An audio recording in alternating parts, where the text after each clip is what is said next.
It's time for Ink the Book Show with your host, Ryan O'Connor. And now, let's ink the book.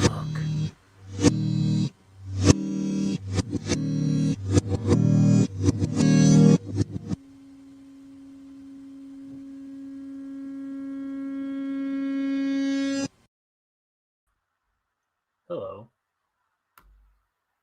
It's me, Ryan, your host on Ink the Book Show, where we ink my very first graphic novel, Bonehead. So this is the page we're going to be doing today. It's page number 62 of the story.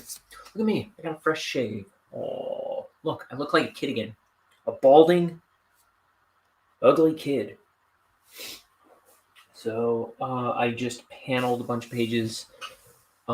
I missed broadcasting the past 2 days because I was fast asleep. Because I've had this bizarre, otherworldly sleep schedule for the past week. And it finally caught up with me. And that last day of that, last 2 days of that sleep schedule, I guess. And then yesterday I was also kind of trying to transition back to a normal life. So hopefully we're good now.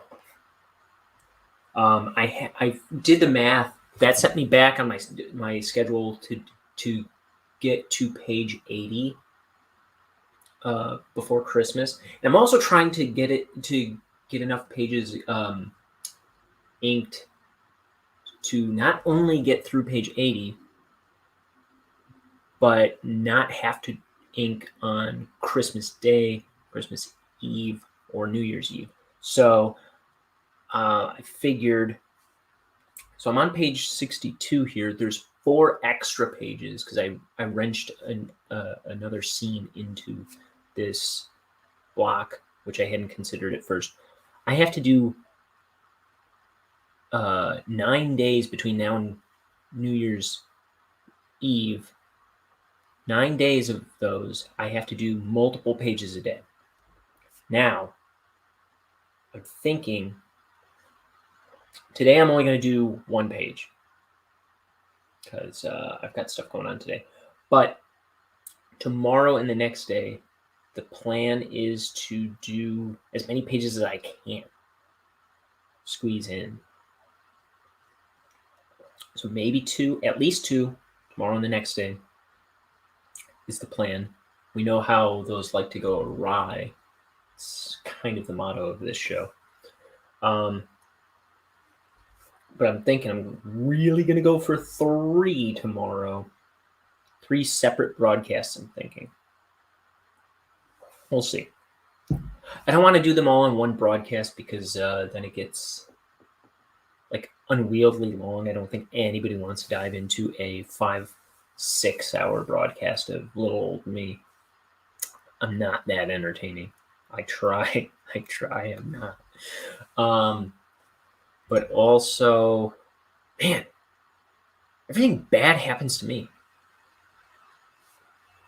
I gotta get a new computer set up for this show because this ain't working. Too much fussing. I don't like technology. It just fights. Just do what you gotta do, stupid computer. Anyway, we're here now, ready to ink. Got my tea, got my ink. Let's ink. Okay. So, this is my first graphic novel. It's 230 pages or so.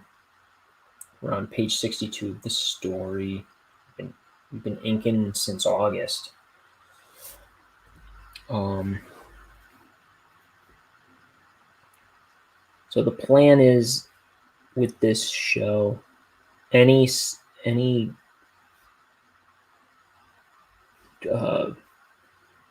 problem solving I need to figure out, I'll be talking through it live on this show. while I make my first graphic novel. And then hopefully it'll answer any questions you have along the way.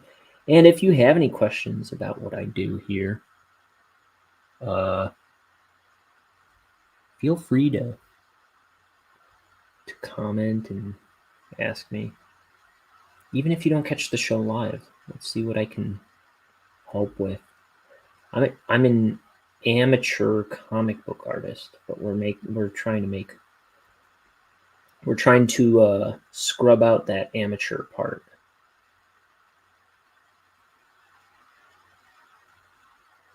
And I think you can too.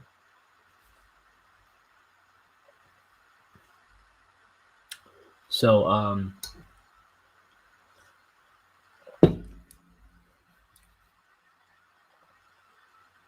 the past 4 years, I've been really into becoming a more disciplined artist, because my whole life I was some manner of artist, but I'm trying to something I realized a few years ago was like a lot of people I went to art school with, including myself, was there's this huge inclination to be lazy and not produce, or to only want to produce for money, or only produce what, for some company. And I wanted to work for like Cartoon Network or whatever, or something like that. That was my dream when I was in high school and college. I really wanted to work for Cartoon Network and eventually get my own show, right?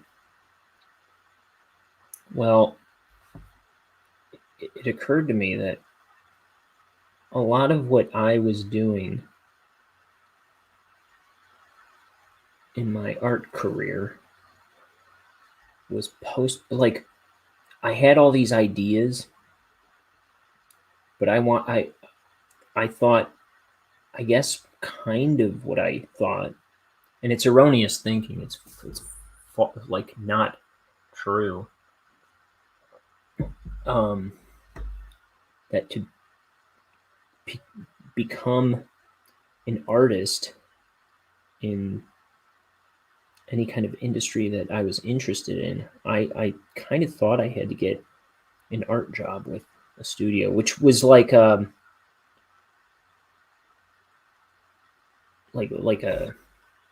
I wanted to work for like a television network or something, and my attempts at that, it was like there would be like a carrot dangling in front of me, and then the carrot would vanish. And so I was trying to get other art jobs, and I found that those weren't very fulfilling, because what I realized was I wasn't doing what I wanted to do as an artist. First of all, I wasn't making comics. Second of all, I wasn't doing animation, and that's what I do. And I mean, I'm not the best animator. I'm not the best comic book artist, maybe, but what I was doing was putting my eggs in other people's baskets, or I was putting my fate in other people's hands. And it's like, okay, well, if you want to draw so much, why don't you just dang draw? Why don't you just do what you want to do and see who's interested in you? And that, I guess, part of that is like part of the inclination to steer away from that. It's like, I think a lot of artists, especially young artists, have this like fraud complex. Like, I don't really belong here, I'm not good until Disney Animation Studios thinks I'm good, or something like that. And meanwhile, me in particular, I wasn't getting any better because I wasn't drawing, because I wasn't, I don't know, it like, I wasn't working for, I wasn't working toward the right thing, which, I mean, I should be doing what I'm interested in doing. And it was always like what I was doing when I was drawing art for myself. I was just making up characters like Bonehead, or just filling up notebooks with drawings of characters and making up stories, and it was always like little hints of series ideas or comic ideas, and I wasn't following through with any of that, but it was clearly where my heart was, right? But when I had any art jobs I had, it was a lot of like, I was doing animation, or I was drawing cartoons, but it was kind of like, draw this, animate this, and it was like other people, for other people's, I don't know, I wasn't doing work for me. It wasn't my heart that was in it. It was like just for my wallet. I don't know, but in the past 4 years, I've been so much more personally fulfilled in my art because I've been making it a point to draw something for myself just about every day. I make up characters. I make comics. I make animations, and I draw maybe 300% more than I ever have in my life. I don't know. I don't know what the figure would be, but I draw way more than I ever have in my life. And I've been getting better. I've been, I taught myself how to ink with a brush. I taught myself how to color a bit better. I don't know. People I know who see my stuff are always telling me I seem like I'm getting better.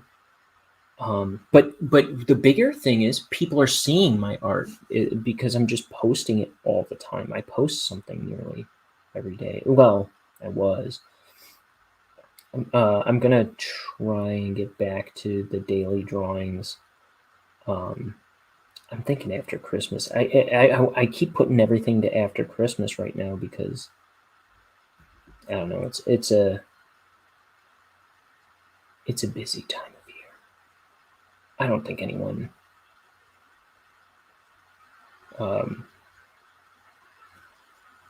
doesn't understand that. But yeah. After Christmas, I want to start breaking this graphic novel into sections, 24-page sections, and start posting, or start getting like issue comics made of it. It's kind of a preview to the big project, which is the 230-page book. The issues I put out would be black and white, just so I can put them out. But the big beluga is going to be full color.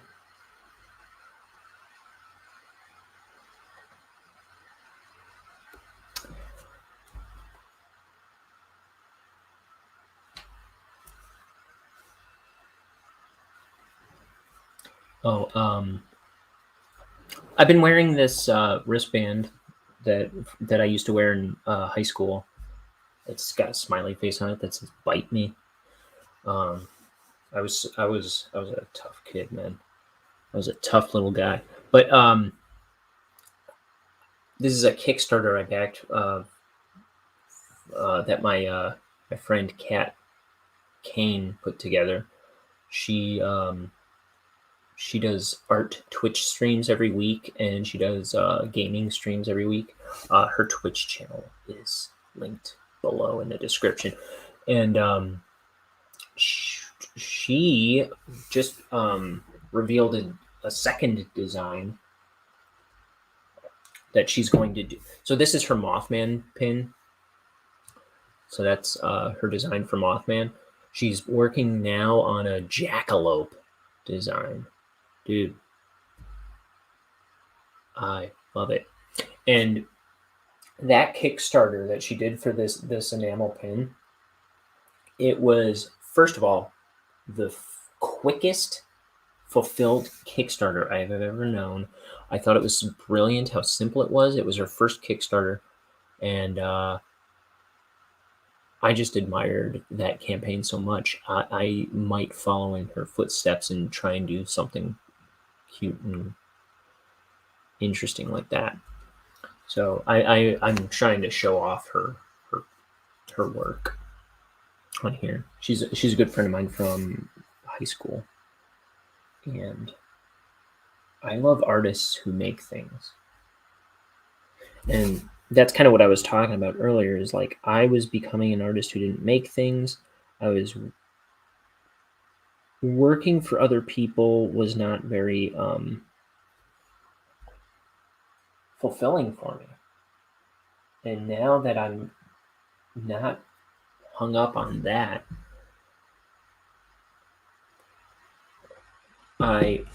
on working art jobs, I'm finding it way more fulfilling to just have all this free time to do art for myself. And when I make it a point to work on art for myself every day, put real projects together,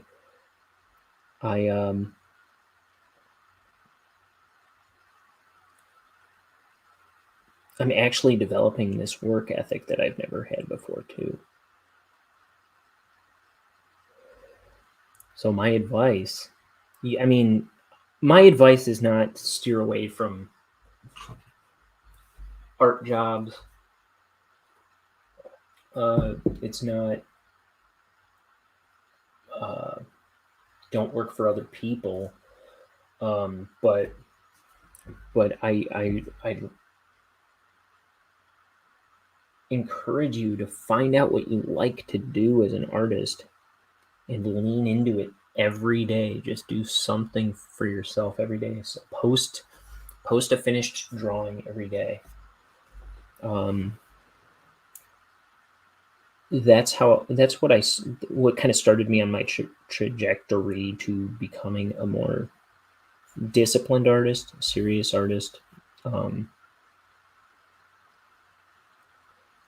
I started finding improvement, and the main thing, I feel more fulfilled and like I'm getting somewhere. Like I'm a little more nourished creatively, and that's for me that was no small thing.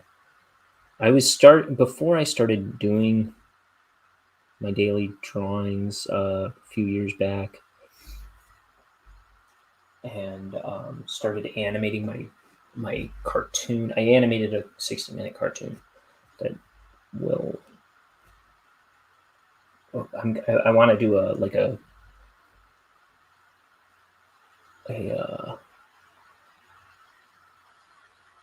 do you call it? A showing of it here on YouTube sometime soon. Probably in the new year, after Christmas. But I spent a year and a half making an animated cartoon, and meanwhile I was doing daily drawings on Twitter and Instagram, which are linked in the description also. And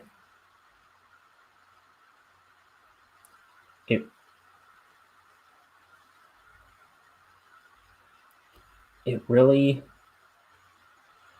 like, before that, I was starting to feel a little listless and lost, and it really kind of helped me feel better about who I was as an artist, as kind of like I think I was kind of, once I turned 30, I was starting to feel like I'd wasted my life and wasn't doing anything. Even though I had this animation job, I just felt empty. I think I got the animation job first. But even when I got that animation job, I felt a little empty. And I think a lot of it was like, I had all these aspirations to make cartoons and comics and stuff, and I wasn't doing it. So I wasn't making time for it. So I was trying to figure out how to get paid for it. Now I'm not even getting paid for it, but I'm so far. But I'm just feeling a little more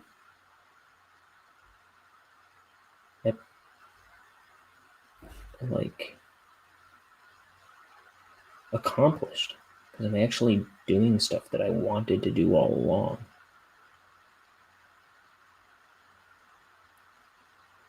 And when I die, I will die. When I die, whether or not I've made any money at it or anybody even saw it, I will have something to show for my time. I think that's really what I wanted. I wanted, like, my nieces and nephews to be able to have something to, like, scrounge up. Like, hey, look what I found. Uncle Ryan made this cartoon. Look at this cartoon. Look, Uncle Ryan made this book. Is it good? I don't know. Let's find out. No, it's not good. But man, he made a book. I want to make a book. If that idiot can make a book, I can make a book.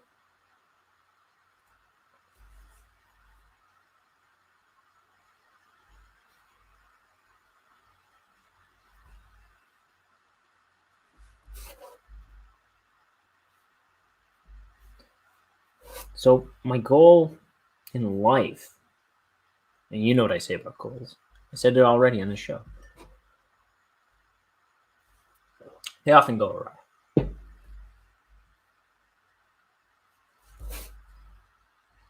But my goal in life now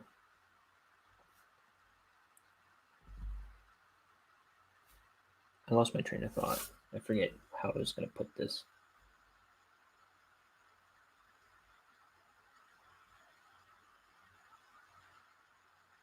Well, it's to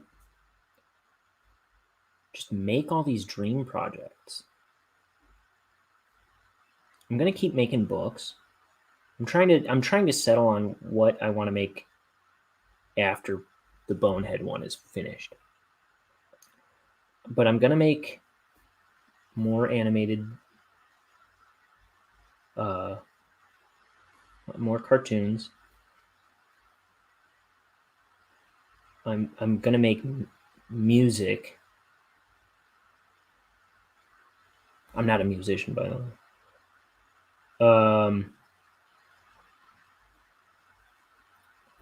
There's just all this stuff that I've always wanted to make that there's no reason to not make them.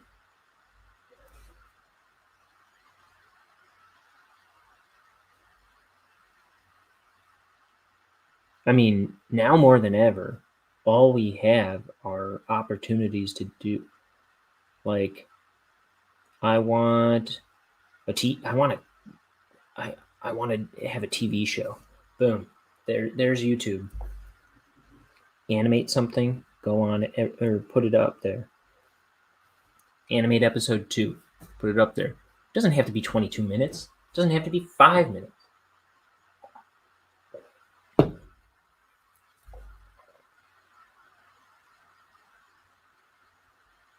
I said something recently on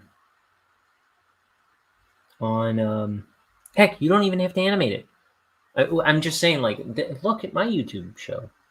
I'm on here just about every day, except when I sleep the past 2 days through. But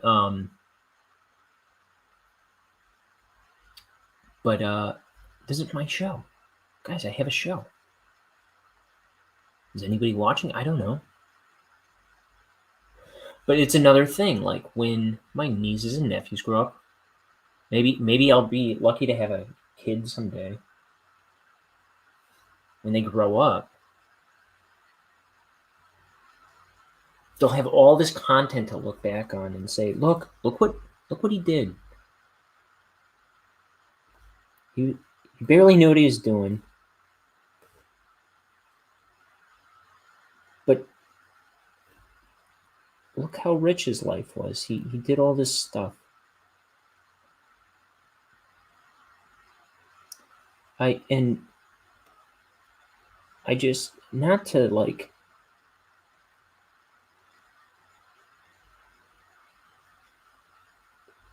make me look so great or anything. But first of all, the part for me is I want to have done all these things I've been wanting to do since I was a child, first of all. But I also hope to inspire other people, especially artists, to do the same.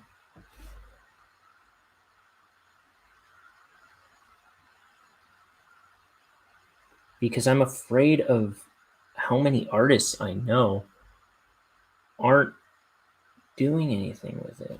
There's this inclination to just be content with not doing stuff, and I don't like it. I want people to make stuff. I want people to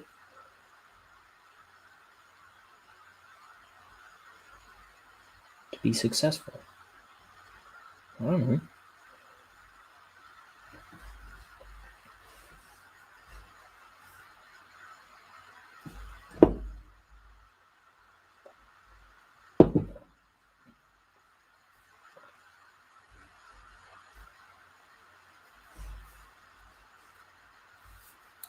So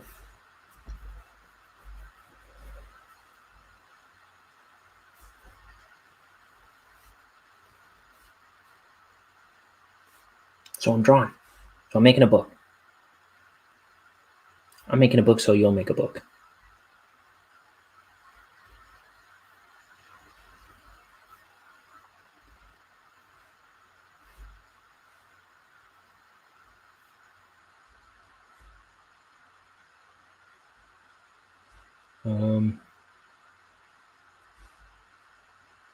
Man, I have a headache.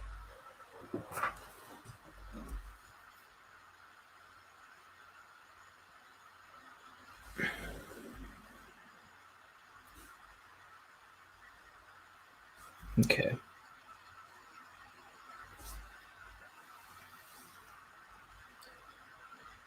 So yesterday, before I slept the rest of the day away, I I ordered a pizza at like 10 in the morning. Because I've been on this backwards schedule. I ordered a pizza at 10 in the morning and some jalapeno poppers. And I ate the whole pizza. I've been trying to lose weight too. And I think I'm going about it wrong. No, it's just been a long week on a crazy schedule. So, but it was a good pizza. It was pepperoni with garlic. Good. It was like actually shaved like garlic all over the pizza. It's good.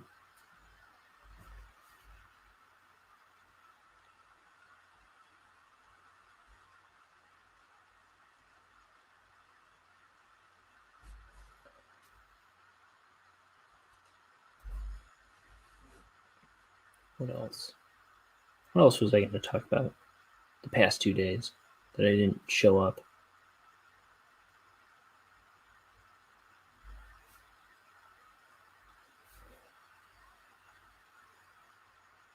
I don't know.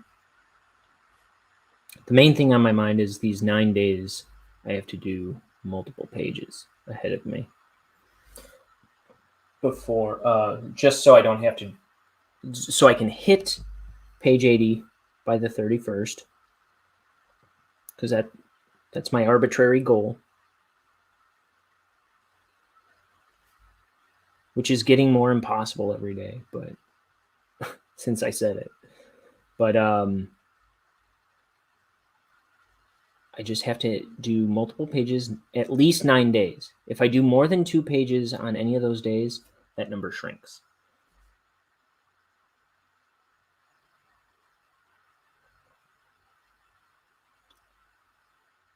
I had to get out my little what do you call them?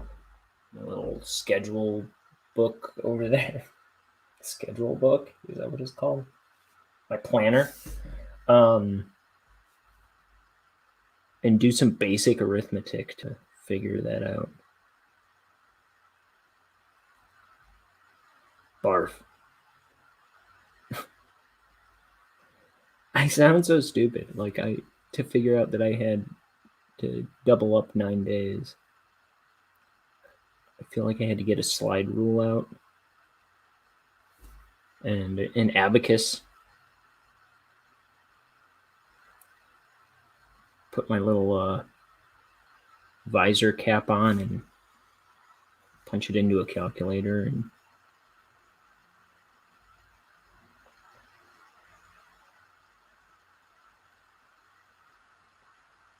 I'm simple. And here I am making a comic. So if this guy who can barely count to 10 can make a comic, can make a book, you can make a book.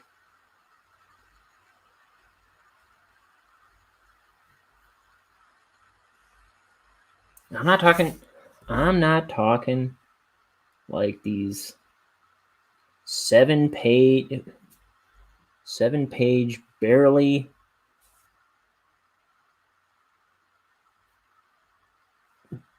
a coloring book that I keep seeing people put out. I mean a real book. Make something you're proud of.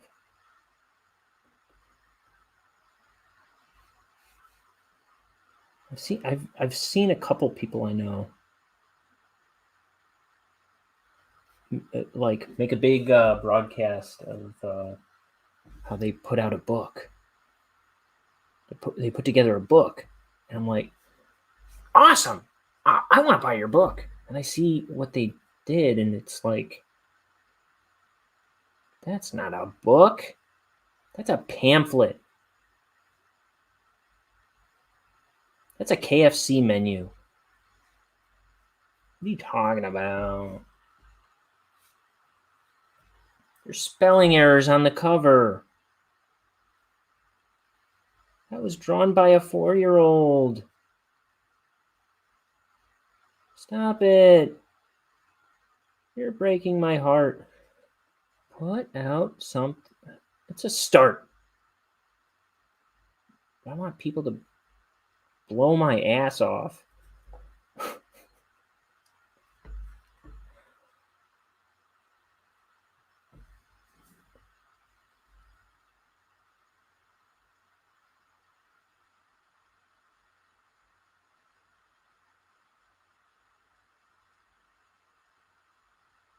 I'm not talking about comics either. I'm talking about like there's a couple people I saw that like this guy wrote a children's book. This guy I knew in elementary school actually, he put out a children's book, I guess. And I was kind of disappointed when I saw what it was. And then this other guy wrote a book of like advice for his children or something. I don't know. Noble. I wonder if he made any sales. I didn't buy it. I'm sorry.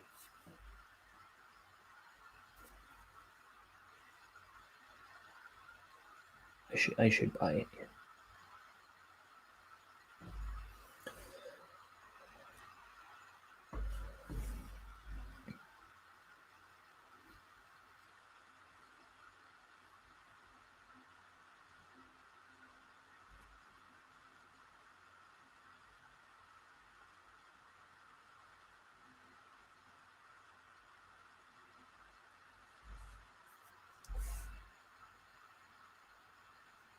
But man, if every artist I went to school with made the film or cartoon or comic or novel that they talked about with as passionately as they talked about, man, first of all, they'd be better equipped to make the next thing. And second of all, I don't know, like, it's like,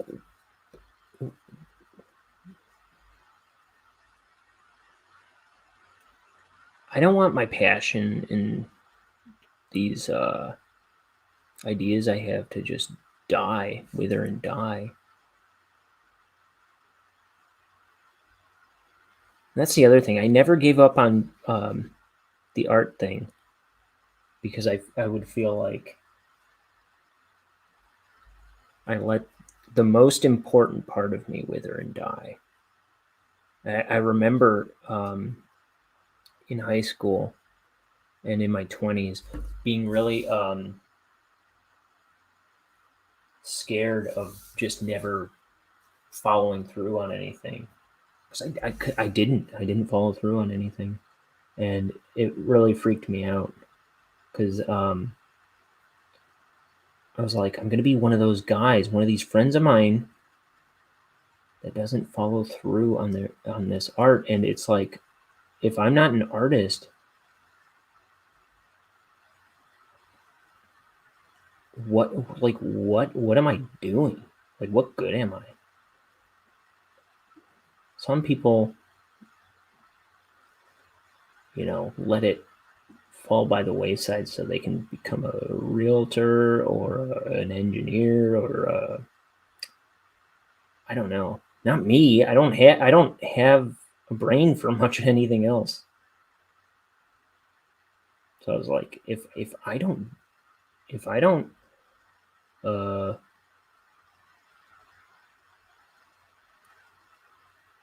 if I don't make a go at this someday,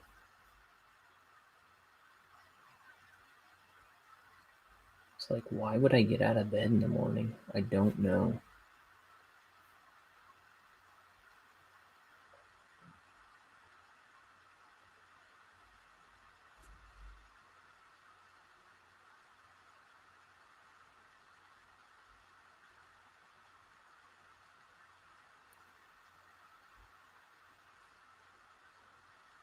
So that's why I'm here every day, I guess.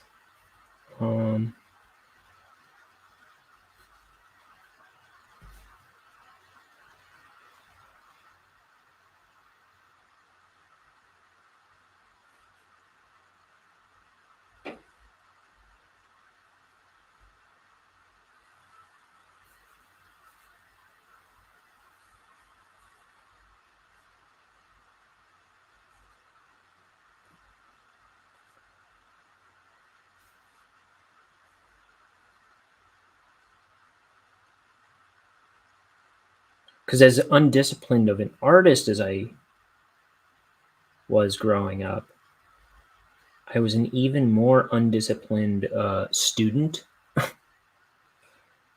an even more undisciplined person. I don't know. When I started this YouTube channel, I could barely string a sentence together.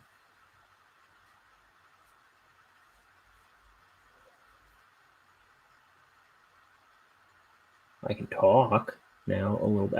I can keep talking to fill up this show generally.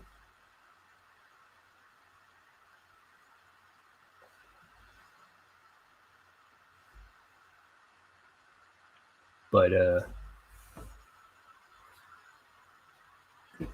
don't know. I feel like I just there's a Rob Schrab. Do I have it in here somewhere? I think it's in here. Where is it?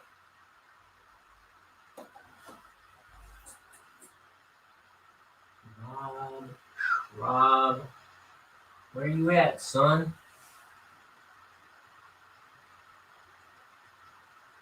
I'll bet it's in the hallway outside.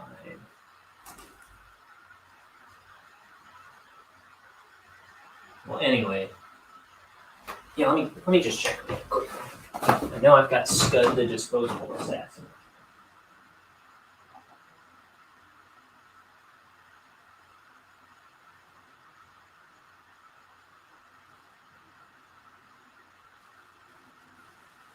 Dang it. No. It's on one of these shelves of mine. But anyway, it's not that important. Rob Schrab, one of my favorite artists. If you like, I don't know, if you like comics, maybe check out Scud the Disposable Assassin. But he's got a big collection of it called The Whole Shebang. But he also did, my favorite thing that he did was he made this music video for Death Cab for Cutie's song Crooked Teeth. Now I think there's a more mainstream music video for that song, but he did this one where he did a bunch of stuff for Channel 101. He was the co-creator with Dan Harmon of the website Channel 101, where like him and all his friends, they would make like a pilot, like a 5-minute TV show pilot, and it would become like a film contest or whatever every month. And like every month they'd spend the month making a 5-minute pilot, right? And then they'd have people vote. It was like a film festival every year for these 5-minute videos. And everyone who got a submission in would get voted on, and only 5 would come back next month, would get voted for to come back next month for episode 2. And then, so everybody would do submissions the next month, and then they'd be pitted against the top 5 primetime ones, whatever, so the 5 were locked in to come back, and then all the other, they'd be pitted against all the new submission pilots, and people would vote on all these. And then some shows would go on and get 5 episodes, some would get 10 episodes, some would get canned after the pilot, some would get canned after episode 2. And it was just like this ongoing thing for years. It's still going, but I don't think the main guys really make, they're all in the actual industry at this point. But Rob Schrab had a thing called Twigger's Holiday, which I thought was really good. But he also, he made this Death Cab for Cutie video for Crooked Teeth, where it was in a style that he called drawless animation. And anyway, I'm getting so sidetracked. His Death Cab for Cutie video like blows me away every time I see it. It like brings tears to my eyes because I just feel like I can never make anything that beautiful. Anyway, he put out like a little art book, the one that I was looking for, called "But I Can't Do Anything Else,"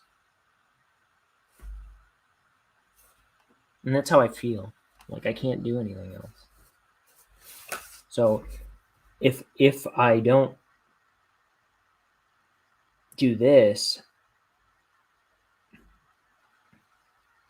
everything else is kind of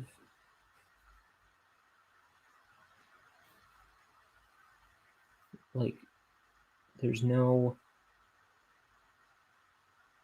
If I can't get myself to draw, then what am I doing here?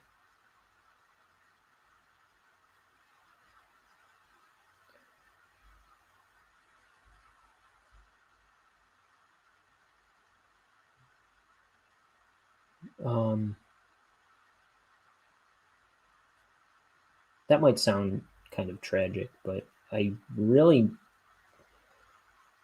mean to say that, you know, if you're here, if you were put on this earth to do something and you're not doing it,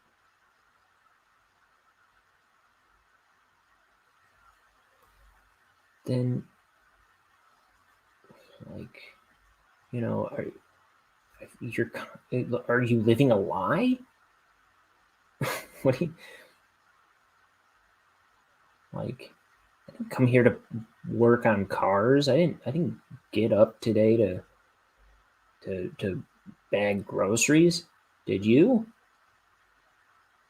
Some people did, I suppose.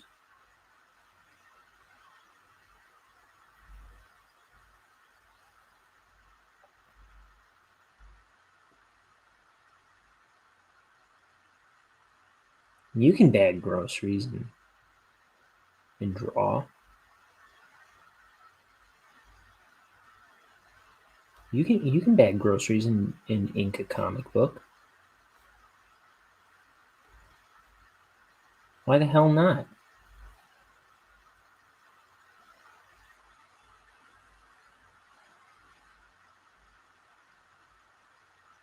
I dare you to bag groceries and ink a comic book.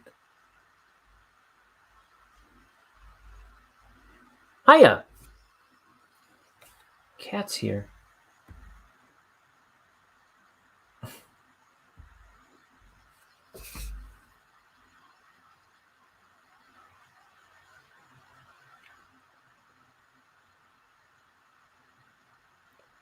I'll say having a day job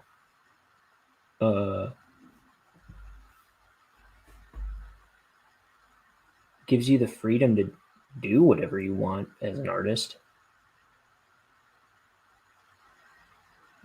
And if it fails, it fails. But you're still putting food on the table for your family. Or, you know, you're still paying the bills. Oh, Meredith's here too. Where's Mom? No, I'm just kidding. So, man, I have a headache.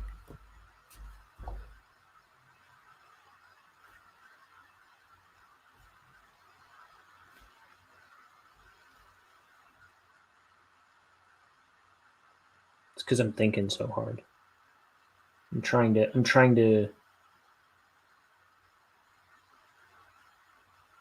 I'm trying to use my little brain here as I'm talking.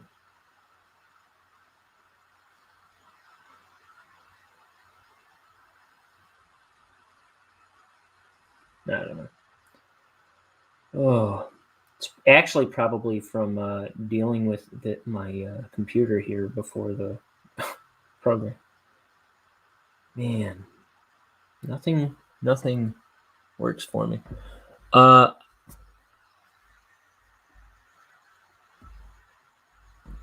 I will add that having a day job does take pressure off of monetizing your passion, but sometimes doesn't give you enough time for that passion. That's true.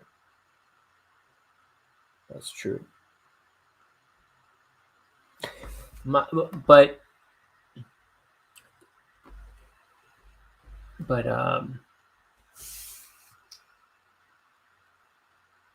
the thing that occurred to me a while back was I felt like, or I realized, like, how much of my time am I actually using to pursue any of my creative ideas? Like, how much of my time am I just goofing off and wasting, like actively wasting? And for me, the answer is a whole dang lot. And just the act of like trying to put, I started out trying to make it like 15 minutes a day. Can't argue with that. I can put 15 minutes a day into it. And as I got more passionate about putting 15 minutes a day into it, like right away, it became half an hour without even trying. And then suddenly I was spending hours and hours a day drawing. And it made all the difference in the world, just humbly starting to try to put 15 minutes of my day into my work.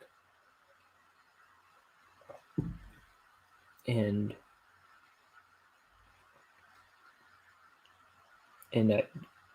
I realized just how much time I'd been wasting. Like, man. And now that I spend hours a day doing art and comics and stuff, it's like there's not enough time in the day again, but at least I've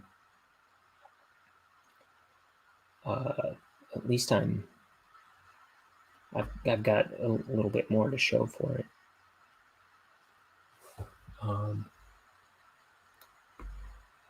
My passion rarely pays much. Might need a part-time job or try to just be happy with less money and more time.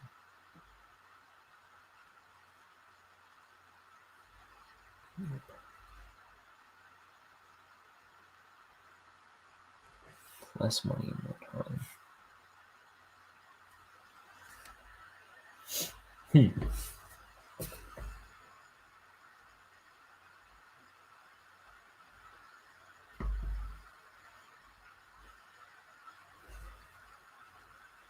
See, this doesn't pay.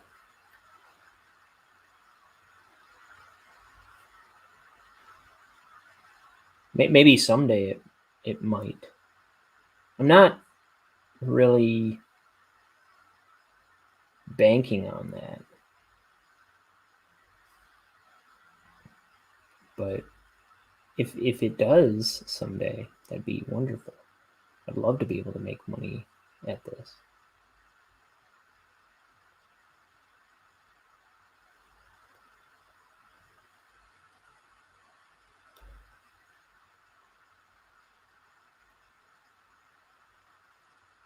I'll certainly try.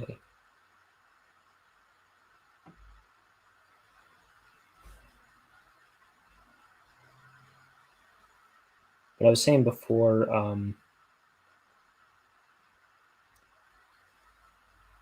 part of doing this is, in my mind, is like when I'm dead,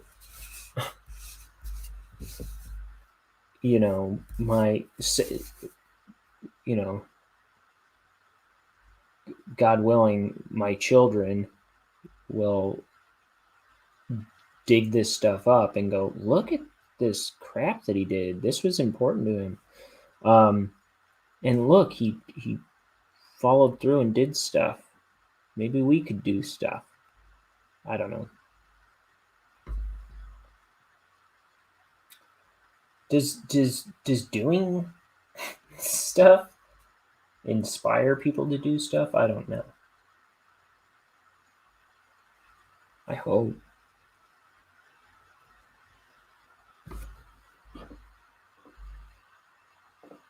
Oh, something was delivered to my door, I guess.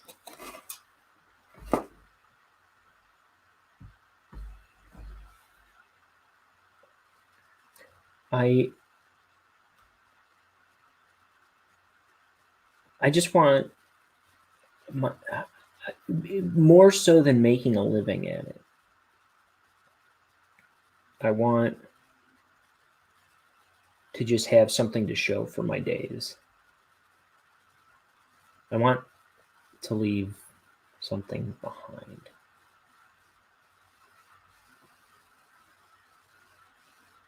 I think.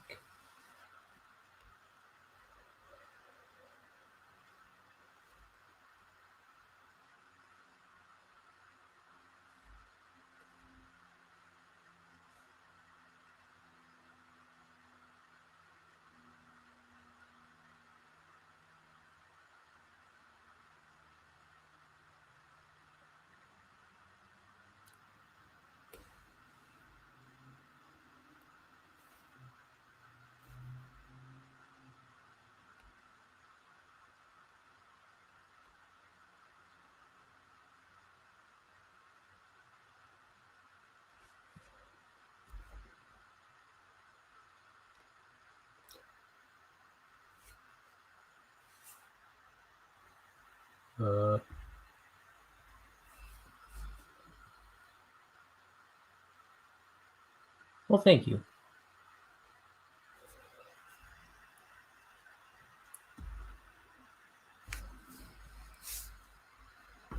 That's what I'm hoping. I just hope that making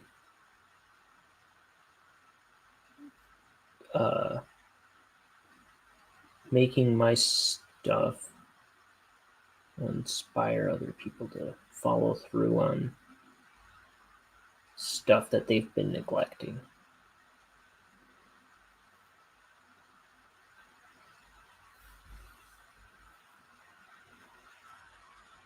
I guess. Whatever it might be. I feel like a lot of people I've known have had like scripts in them, or like, you know, they've had great big movie ideas or novel ideas,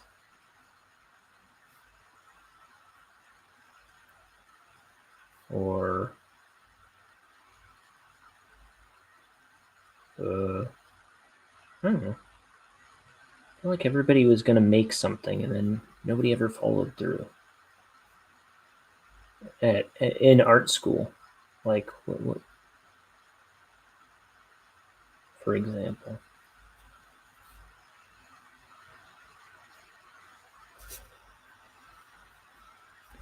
I mean, I know a lot of people that got really, really bonkers jobs working for like DreamWorks or something, or Disney even.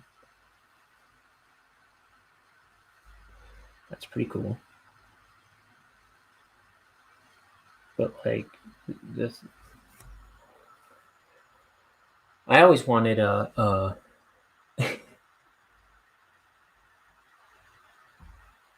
Rebecca Thornton says Var Tech. Meredith points out that Rebecca agrees. Oh man, I forgot what I was going to say. Something nice.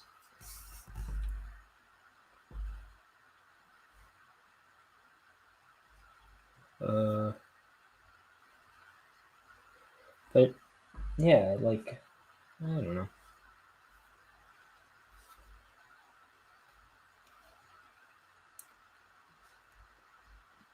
I just think like Bonehead is important. Like it's important that I finish it.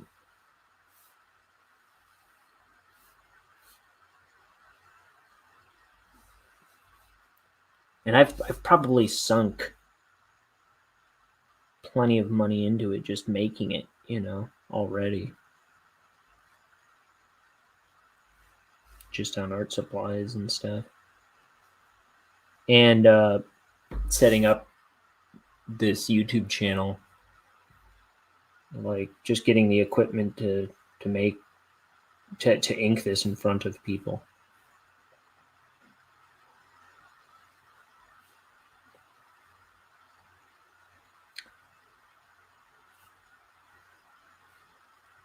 So like, before I ever sell a copy, it's just more important that I make a book. I also want to make a CD. Like I want to put a CD.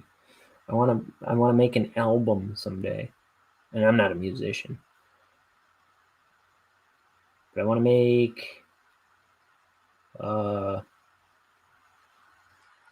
like a Teenage Mutant Ninja Turtle style figure. I don't know how likely that one is to ever come to fruition, but there's like all these things I want to do. I intend to do them all.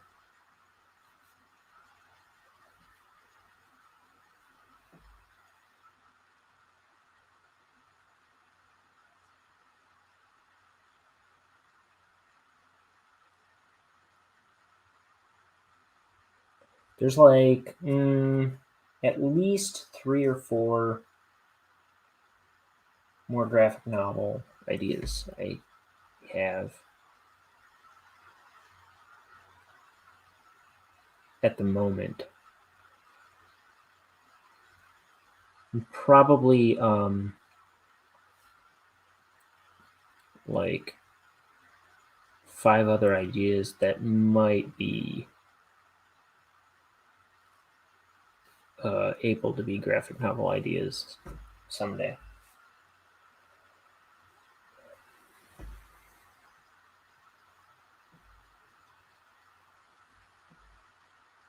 Right now. One of the ones I did like the first act already. I drew it digitally.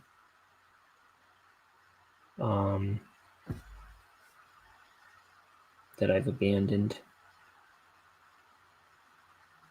I'll get back to that. I'll finish that one someday.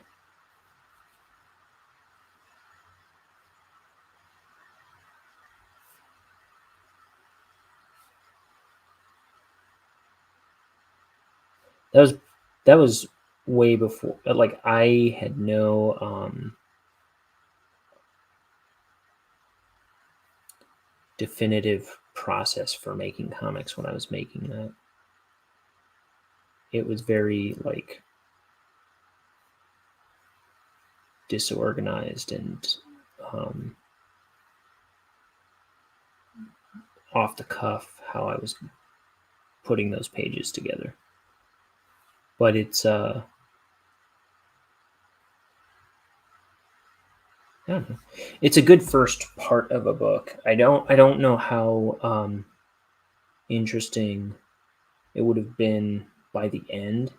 There were a lot of interesting parts, but I think it would have been kind of like it would have come off a little aimless if I just kept making it through to the end.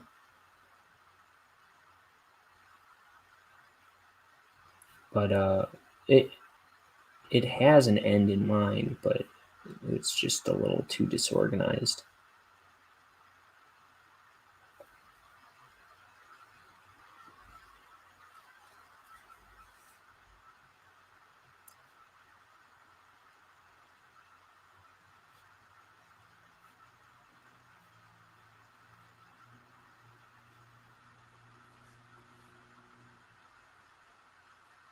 Oh, you know what I need? I need a cup of tea.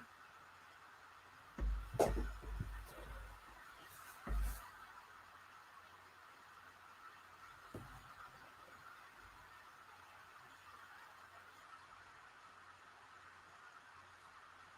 finish. Well, here.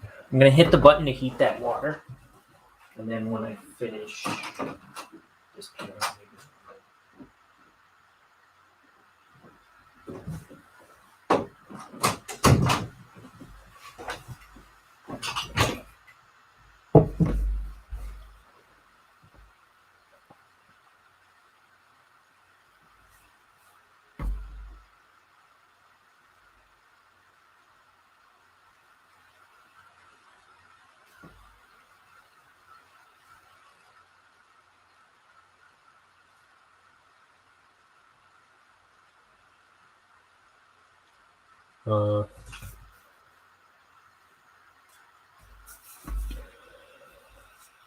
mercy.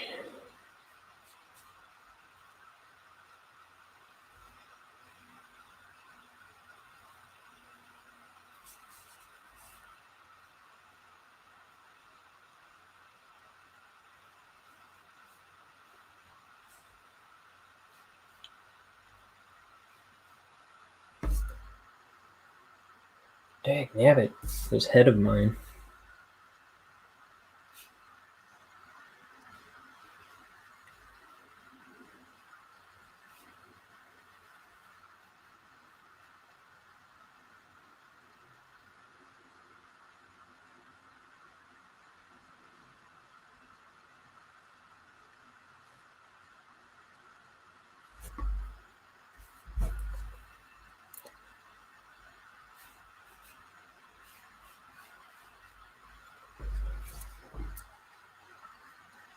And before I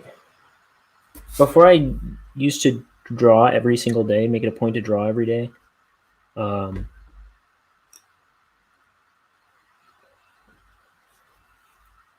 Like, I still considered myself an artist, but it was like half the time I would sit down to draw, it would be like daunting. And that really helped take the fatigue away out of drawing for me, just doing that for the better part of 4 years now. So it's like looking at here, obviously I'm not looking at a blank page. I'm just basically tracing what I drew already, but usually when I sit down and draw something, it's like I don't have to sit there and think for very long before something interesting comes out, something good looking finds its way on the page, or something that I'm satisfied with.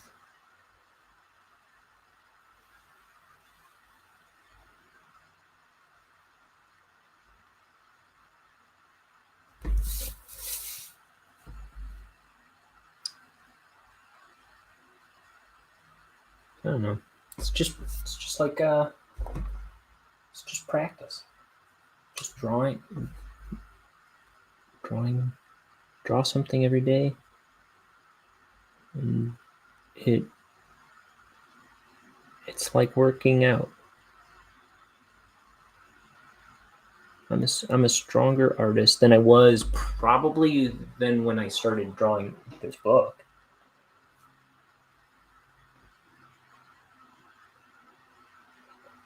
Like then when I drew this page, I'm probably a better cartoonist than I was when I drew this page. Shouldn't I be like improving the art as I ink it then? So maybe not. I don't know.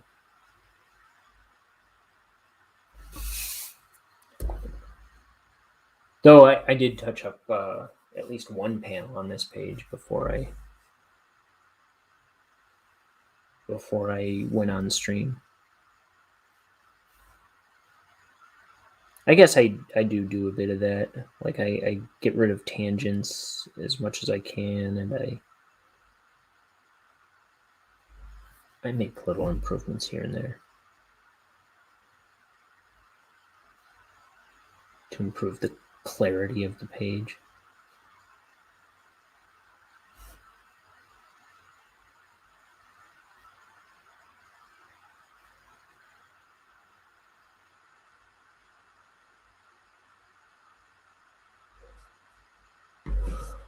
Oh. Stupid art.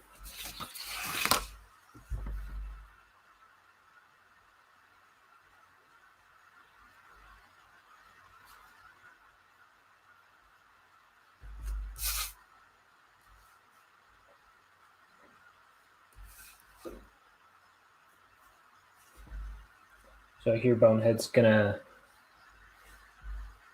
escape from this room.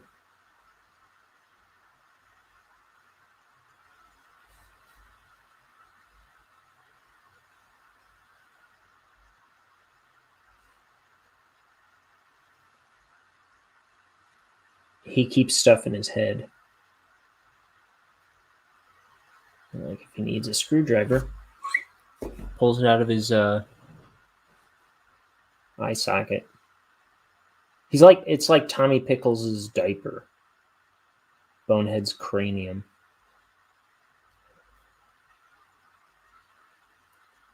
Tommy did literally keep a screwdriver in his diaper. I didn't realize how directly he is like Tommy Pickles before. Is Bonehead just a Tommy Pickles ripoff?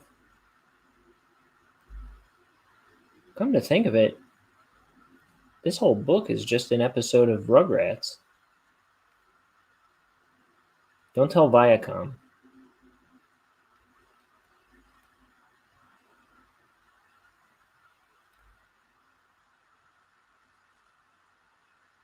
I'm ruined.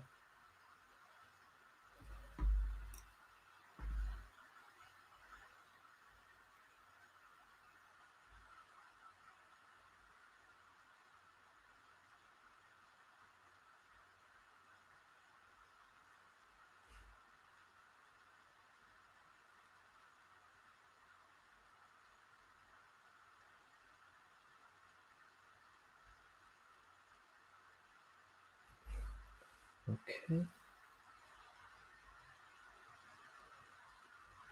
Here's where Bonehead delivers his iconic catchphrase. A skeleton's gotta do what a skeleton's gotta do.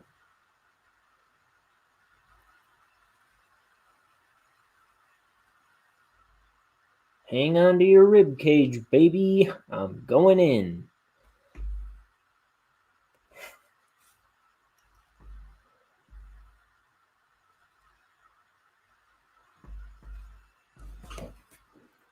Oh man, I'm running out of ink. Let's pour a little more here.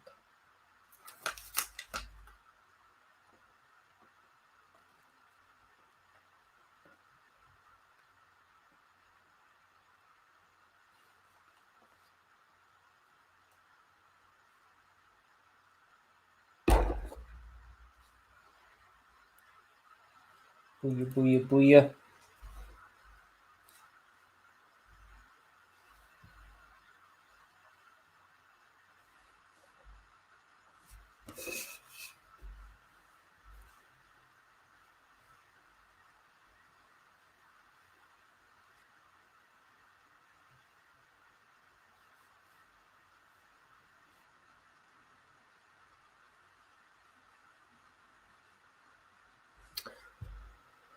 Oh.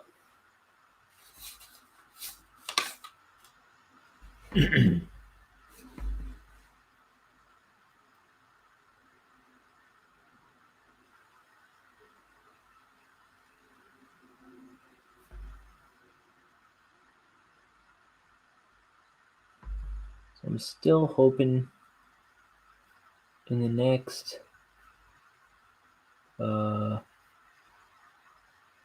couple days. I'm probably gonna go get a haircut tomorrow.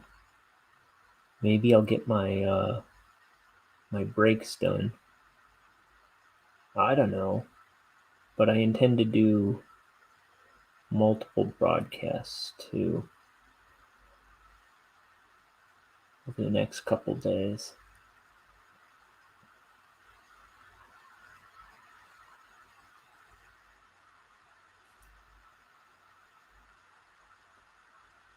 Because I really want to hit page 80 by the 31st. And I'm on 62, so it sounds like it's 18 pages between now and then. But it's really 22 pages. I didn't realize that when I set the goal. But I'm sticking to it.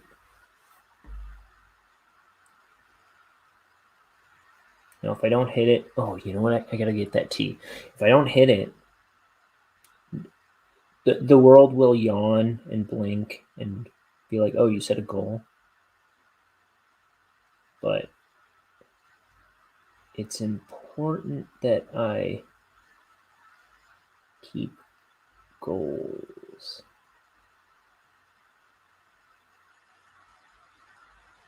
Because if I don't have like some bit of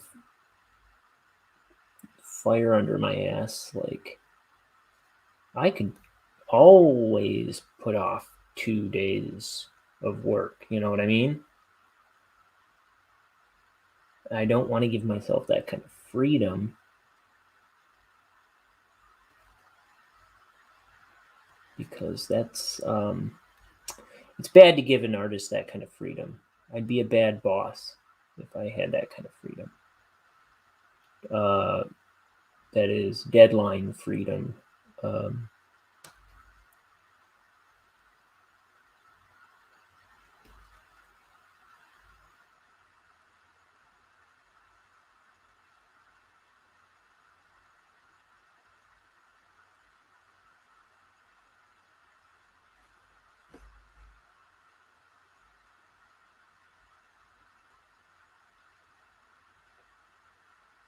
You gotta have some kind of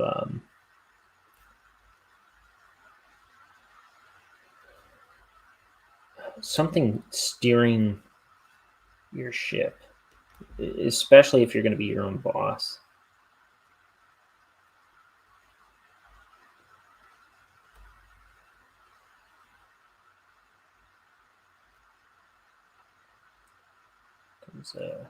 Otherwise, it's just chaos. You don't. Artists don't need more chaos in their lives. They need less.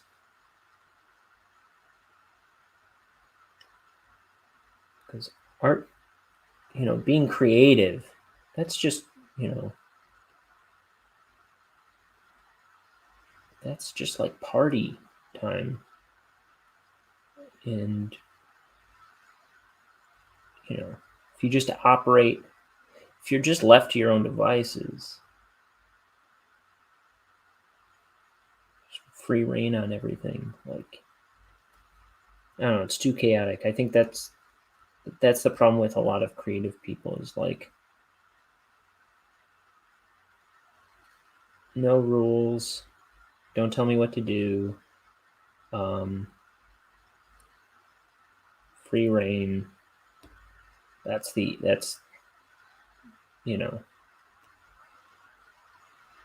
that's what everybody wants. But without some kind of authority standing over your shoulder, or without deadlines and regulations and rules and things,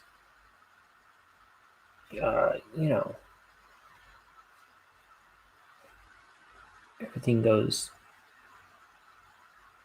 boink.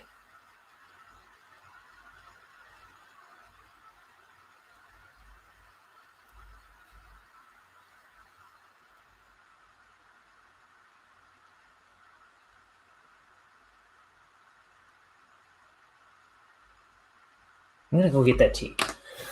Oh.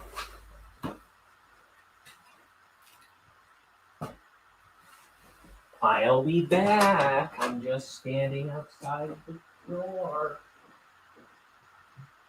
I'm putting the tea girls into the plug, throwing scalding hot water on my hand.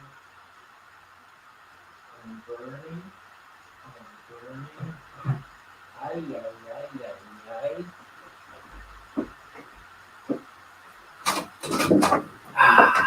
That's how tea is made.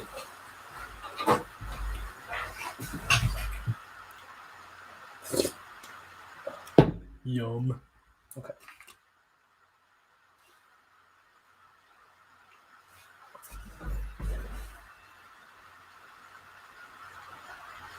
I can't wait till I finish this stream and take some serious ibuprofen.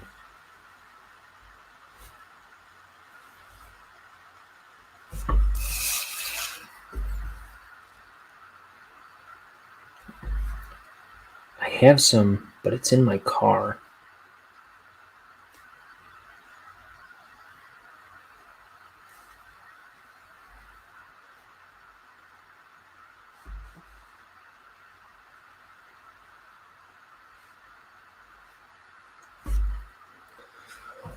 Oh, mercy.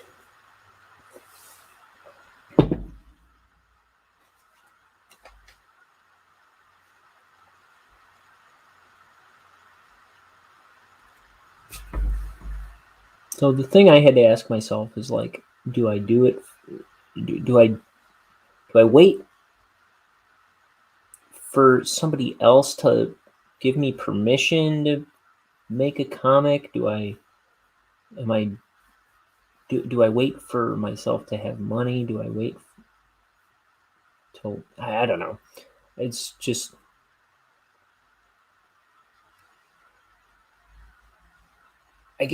I guess that was all kind of stuff that was like subconsciously keeping me from doing anything.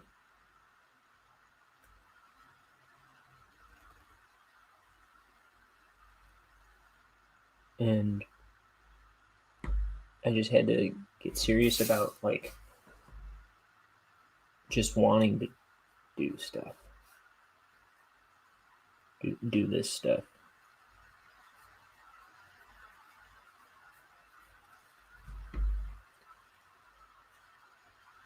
And I'll say I didn't even wait until I had the script perfect before I started drawing the book. I had the script, I had the whole story there. I had it to where I had everything I wanted in the story, and I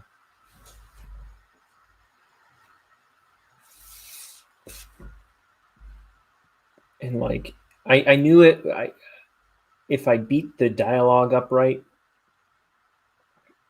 it should work.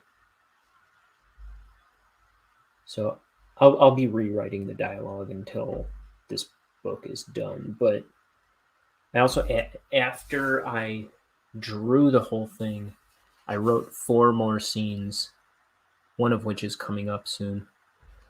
And I added those in to kind of round out the story a little better. But it's like, I knew that writing the story could be a thing that let me put off drawing a book forever and ever too. So I think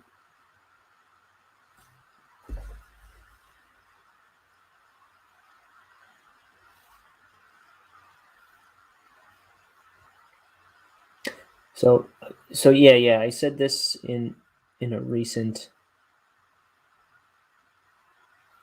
video. There's this episode of what do you call it? Community, where there's this one teacher all about seizing the day. He says this line that I kind of think about a lot, where he says, Stop stopping your lives and begin to start starting them. And that's kind of like a guiding principle, whereas like you can't like, I don't know, you can't keep stopping yourself. You got to kind of move forward little by little. Otherwise, you'll never get anywhere.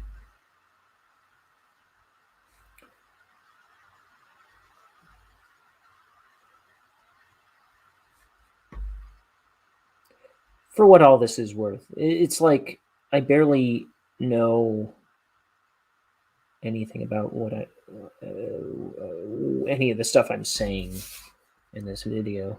I'm sure these are just fairly moronic ramblings that I'm spewing. But and I'm pretty sure this is all stuff I've said 2,000 times before. But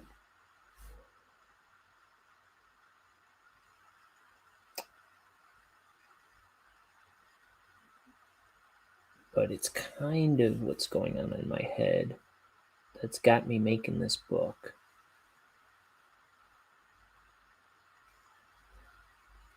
And that's something.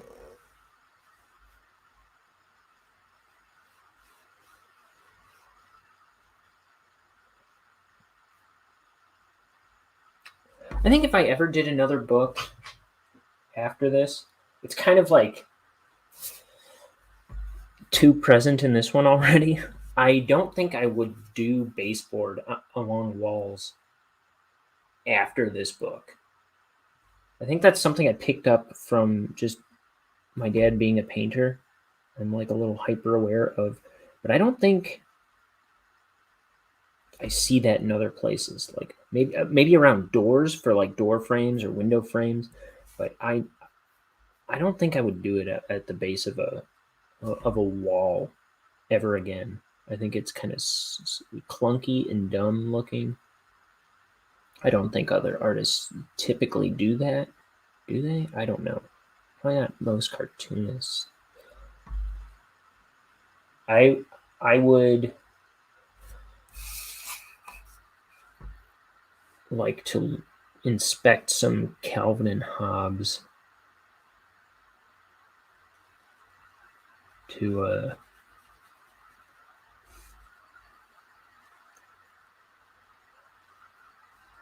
inform that decision. He might. But he might go back and forth. I know there's some things that like sometimes he'll do this, sometimes he'll do that.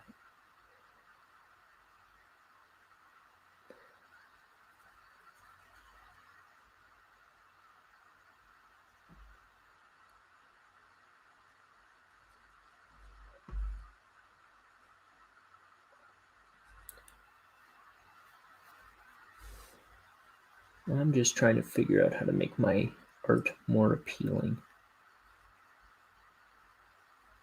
And I don't think that looks very appealing.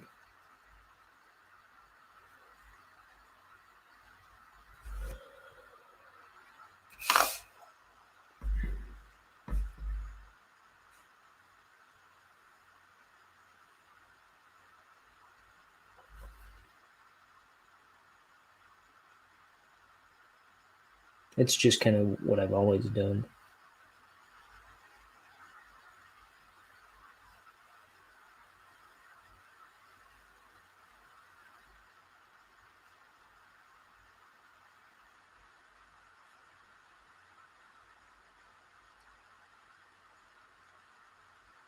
And that's something I'm never keen on falling back on, is like, oh, it's my style. It's like, well, yeah, well, is your style good? Can your style not be improved upon?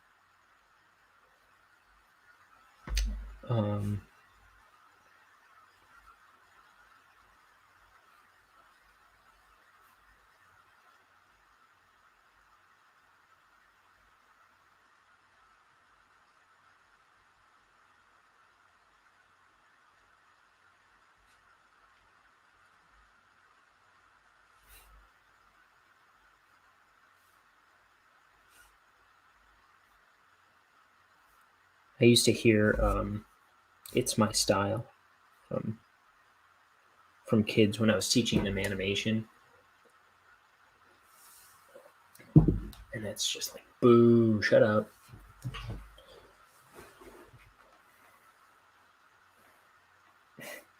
I'm telling you, your style doesn't work.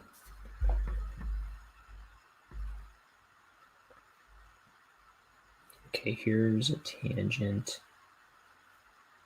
We're gonna go.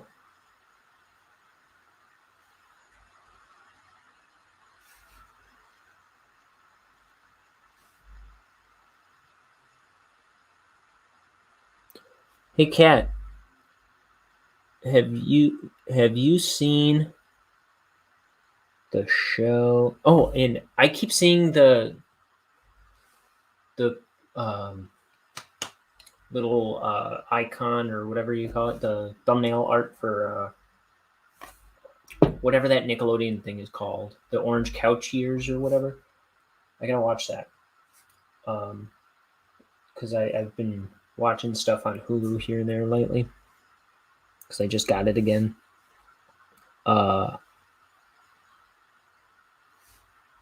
have you seen the other thing on Hulu called Pen 15?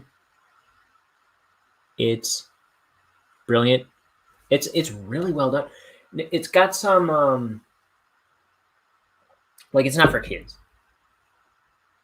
It's a little adult. But the thing is, it takes place in middle school in the year 2000, which is when I was in middle school. It takes place in 7th grade when I was a 7th grader. The two, yeah, she's seen it. So the final episodes just went up. So I just watched the whole series. It's so good. So the two actresses who are the writers of the show, or the creators of the show, they're my same age. They went to middle school when I did, and Kat for that matter. But I didn't know Kat in middle school. But so it's like these 34-year-old girls playing. Yeah. Oh, I think you'll like it. I think you'll.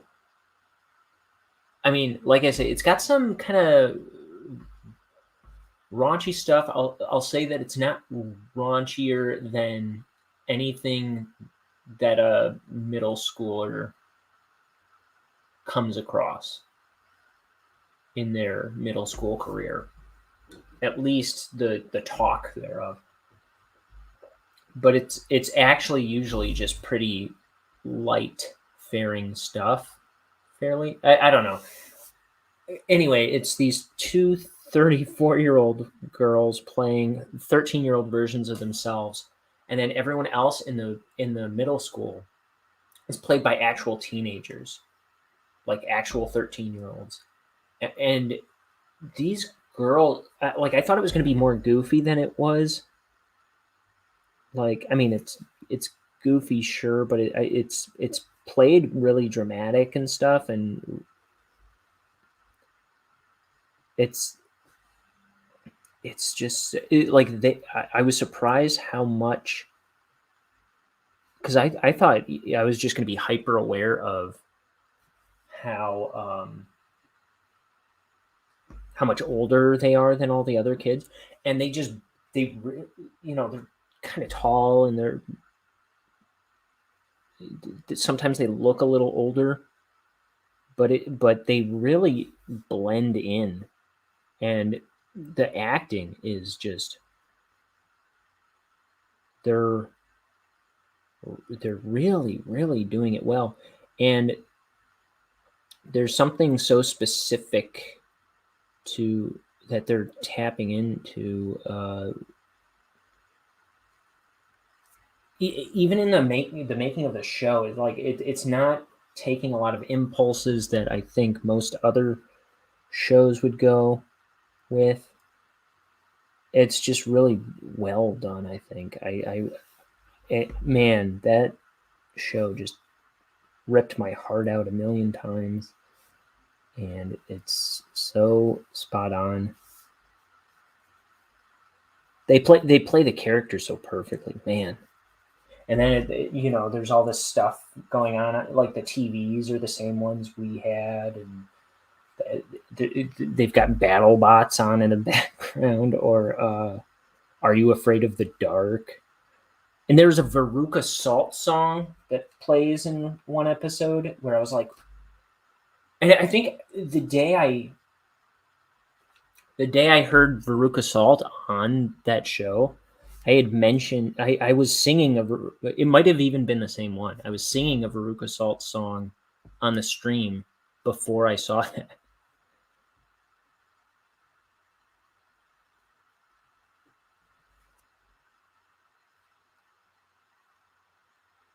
It's either Volcano Girls or Seether.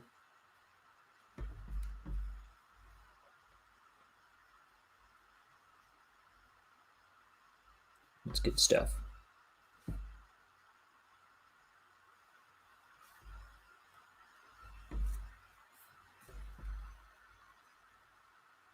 I recommend it.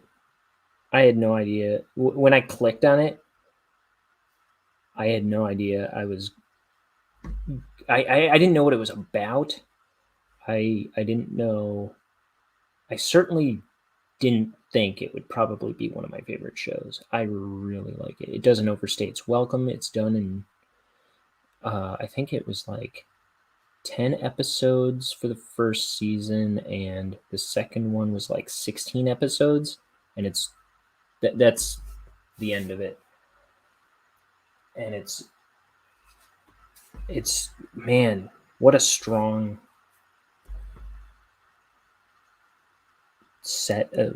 what a strong series. I am a huge fan.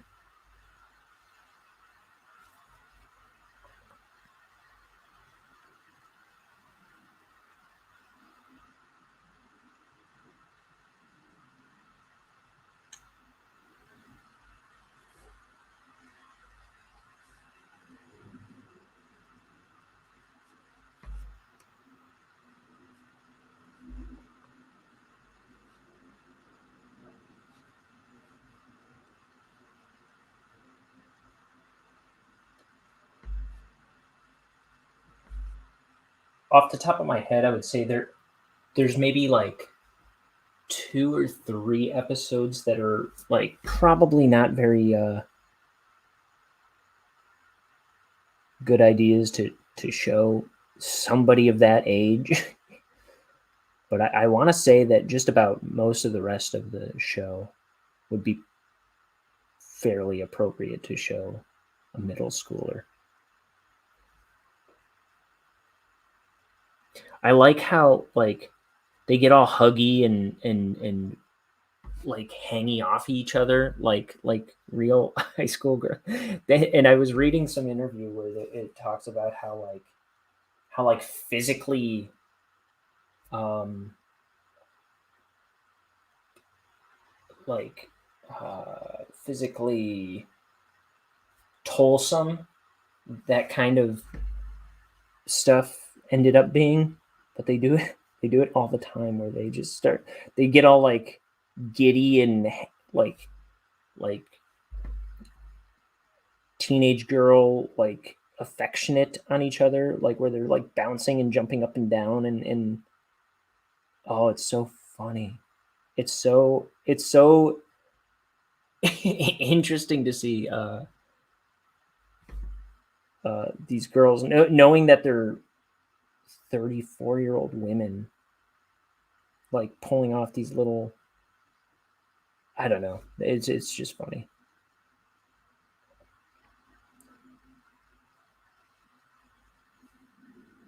And like any kissing and stuff that goes on in the show is like done with like body doubles and stuff, and it's shown like extra close up, like to kind of like obscure that they're using a double, but it also kind of like makes it very it kind of accentuates the awkwardness of what's going on. It's interesting. It's a very interesting show. When I first started watching it and realizing what it was, I was like, this is going to get weird. And not really. I mean, like I said, there's like 2 or 3 episodes with like, oh my goodness, what are they doing? But it's all on point. It's good. It's a good show. I liked it a lot. Like I say, it doesn't overstay its welcome. It kind of like makes it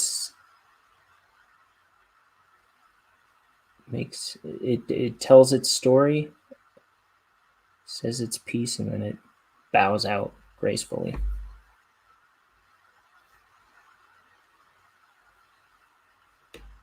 I can't wait to see what they do next.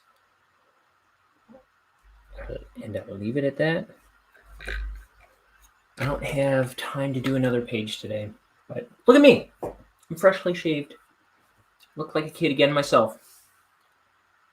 A dying, balding kid. So I don't have time to do a second page today, but tomorrow, I've got some errands to run the next couple days, but tomorrow and the next day, the plan is to do multiple pages. Maybe 2, maybe 3 if I can make it happen. But I gotta catch up. I was 1 day ahead where I wouldn't have to draw on Christmas. Now I'm 2 days behind. So that's how plans work. Got ink on my face. What a sucker. Okay, well, thanks, ladies, for coming in here. Hope your day is finding you well. Hope I hope all your dreams come true. And I don't know how to end this show. Come on. All right. On to the next thing. Goodbye, Kat. Goodbye, Meredith. Thanks for checking it out. See you guys tomorrow is the plan. Always the plan. But sometimes stuff happens. But anyway, goodbye.